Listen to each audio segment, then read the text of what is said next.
Good day everyone and welcome to OB-GYN Clinical Clerkship. Hashtag OB-GYN Vlogs. This video is prepared by Odyssey Key, Senior Clerk of Cebu Institute of Medicine. So for today, we're gonna compute a daily caloric consumption of a pregnant patient.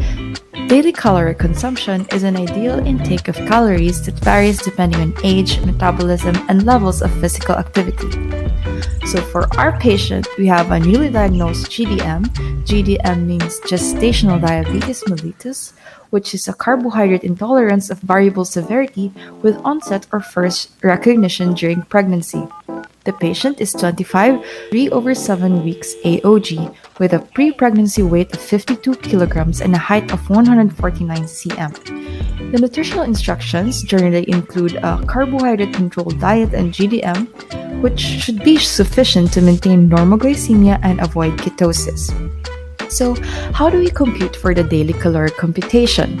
So first, we compute for the body mass index or the BMI, computed as weight in kilograms divided by height in cm squared.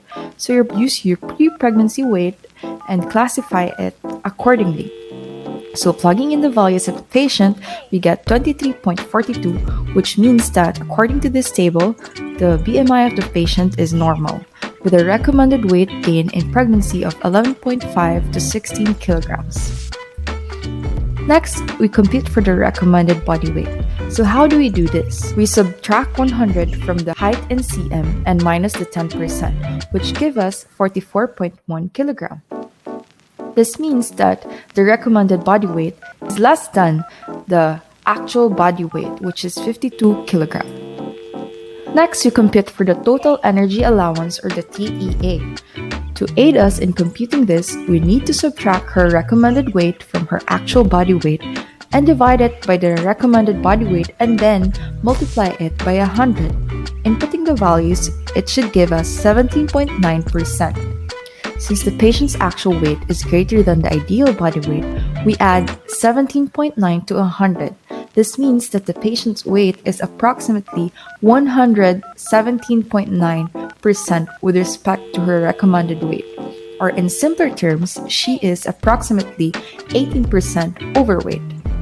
According to this table, we use the formula of actual body weight times 30 kcal per kilogram if TEA 80 to 120%. Computing for this, multiply the actual body weight of 52 kg times 30 kcal per kilogram, which give us 1,560 kcal per day.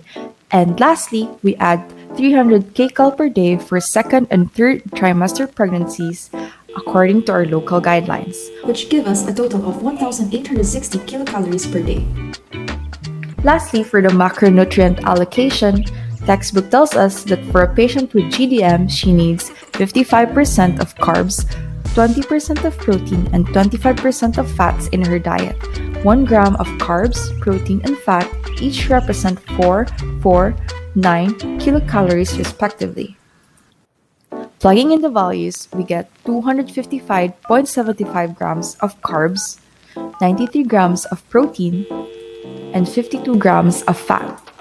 Also, we must not forget to include 35 grams of fiber in the diet of the patient, with a complete diet prescription of 255.75 grams carbohydrate, 52 grams of fat, 93 grams of protein, and 35 grams of fiber, along with diet modifications such as aerobic and strength conditioning exercise to diminish the weight gain during pregnancy as well as lower the glucose levels. Thank you and have a good day.